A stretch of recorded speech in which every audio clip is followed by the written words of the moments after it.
ನಮಸ್ಕಾರ, ಸಾಮ್ರಾಟ್ ಟಿವಿಗೆ ಸ್ವಾಗತ. ಬಡವರ ಹೊಟ್ಟೆ ತುಂಬಿಸುವ ಮಹತ್ವಾಕಾಂಕ್ಷೆಯ ಯೋಜನೆ ಅಂದ್ರೆ ಅದು ಅನ್ನಭಾಗ್ಯ ಯೋಜನೆ. ಹಸಿದವರಿಗೆ ಆಸರೆಯಾಗಬೇಕಿದ್ದಂತಹ ಯೋಜನೆ ಕೆಲವರ ಸ್ವಾರ್ಥಕ್ಕೆ ಈಗ ಬಲಿಯಾಗ್ತಾ ಇದೆ. ಬಡತನದ ಬೇಗೆಯನ್ನ ಕಡಿಮೆ ಮಾಡಲು ಸರ್ಕಾರ ನೀಡಿರುವ ಅಕ್ಕಿಯನ್ನ ಅಕ್ರಮವಾಗಿ ಮಾರಾಟ ಮಾಡುತ್ತಿರುವ ಘಟನೆಯೊಂದು ಈಗ ಬೆಳಕಿಗೆ ಬಿದ್ದಿದೆ. ಕರ್ನಾಟಕದಲ್ಲಿ ಅನ್ನಭಾಗ್ಯ ಯೋಜನೆ ಅಕ್ಕಿಯನ್ನ ಅಕ್ರಮವಾಗಿ ಮಾರಾಟ ಮಾಡುವ ದಂಧೆ ಎಗ್ಗಿಲ್ಲದೆ ನಡೀತಾನೆ ಇದೆ. ಇದಕ್ಕೆ ಸಾಕ್ಷಿ ಎನ್ನುವಂತೆ ಕಡಲನಗರಿ ಮಂಗಳೂರಿನಲ್ಲಿ ಅಕ್ರಮವಾಗಿ ಮೂಟೆಗಟ್ಟಲೆ ರೇಷನ್ ಅಕ್ಕಿ ಸಂಗ್ರಹಿಸಿ ಅದನ್ನ ಕಳ್ಳ ಸಾಗಾಣಿಕೆ ಮಾಡಲಾಗ್ತಿರುವ ಒಂದು ಘಟನೆ ಬೆಳಕಿಗೆ ಬಂದಿದೆ. ರೈಸ್ ಮಿಲ್ಗಳಲ್ಲಿ ಈ ಒಂದು ಅಕ್ಕಿ ಪಾಲಿಶ್ ಮಾಡಿ ಬೇರೆ ಬೇರೆ ಬ್ರ್ಯಾಂಡ್ ಹೆಸರಿನಲ್ಲಿ ಈ ಒಂದು ಅಕ್ಕಿಯನ್ನ ಮಾರಾಟ ಮಾಡುವ ಮಾಫಿಯಾ ಸಕ್ರಿಯವಾಗಿರುವ ಅನುಮಾನ ಎದುರಾಗಿದ್ದು ಅಧಿಕಾರಿಗಳು ತನಿಖೆಯನ್ನ ಆರಂಭಿಸಿದ್ದಾರೆ. ಇನ್ನು ಬಡವರು 3 ಹೊತ್ತು ಉಪವಾಸ ಕೂಡಬಾರದೆಂದು ಸರ್ಕಾರ ಅನ್ನಭಾಗ್ಯ ಯೋಜನೆಯನ್ನ ಜಾರಿಗೊಳಿಸಿರುತ್ತೆ ಅಲ್ವಾ. ಆದ್ರೆ ಈ ಯೋಜನೆ ಮೂಲಕ ಸಿಗುವಂತಹ ಅಕ್ಕಿ ಅನ್ಯರ ಪಾಲಾಗ್ತಾ ಇದೆ. ಇದು ನಿಜಕ್ಕೂ ದುರಸ್ಥಿತಿ ಅಂತಾನೆ ಹೇಳ್ಬೋದು.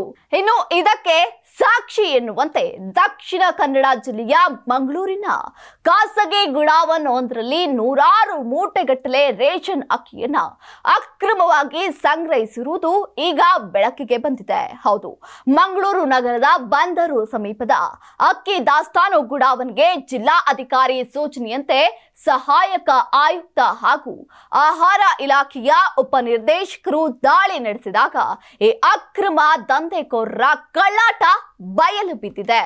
ಉತ್ತರ ಕರ್ನಾಟಕ ಭಾಗದಿಂದ ಕೂಡ ಅನ್ನಭಾಗ್ಯದ ಅಕ್ಕಿ ತಂದು ಅಕ್ರಮವಾಗಿ ದಾಸ್ತಾನು ಇರಿಸಿರುವ ಆರೋಪ ಕೂಡ ಕೇಳಿ ಬಂದಿದೆ. ಇನ್ನು ದಾಳಿ ಮಾಡಿದ ಅಧಿಕಾರಿಗಳು ಗುಡಾವನ್ ಸೀಸ್ ಕೂಡ ಮಾಡಿದ್ದಾರೆ.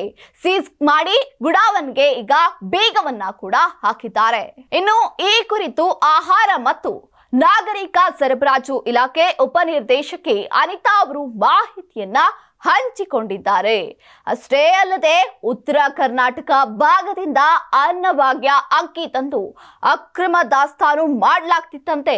ಅದು ಹಾವೇರಿ ಸೇರಿದಂತೆ ಕೆಲವು ಉತ್ತರ ಕರ್ನಾಟಕದ ಕೆಲ ಜಿಲ್ಲೆಗಳಲ್ಲಿ ಅನ್ನಭಾಗ್ಯದ ಅಕ್ಕಿ ಮಾರಾಟ ಮಾಫಿಯಾ ಸಕ್ರಿಯವಾಗಿರುವ ಅನುಮಾನವಿದೆ. ಅಲ್ಲದೆ ದಲ್ಲಾಳಿಗಳ ಮೂಲಕ ಅಕ್ರಮವಾಗಿ ಅಕ್ಕಿ ಖರೀದಿಸಿ ಮಂಗಳೂರಿನ ಕೆಲ ಖಾಸಗಿ ರೈಸ್ ಮಿಲ್ಗಳಿಗೆ ಸಾಗಾಟ ಮಾಡುತ್ತಿರುವ ಶಂಕೆ ವ್ಯಕ್ತವಾಗಿದೆ.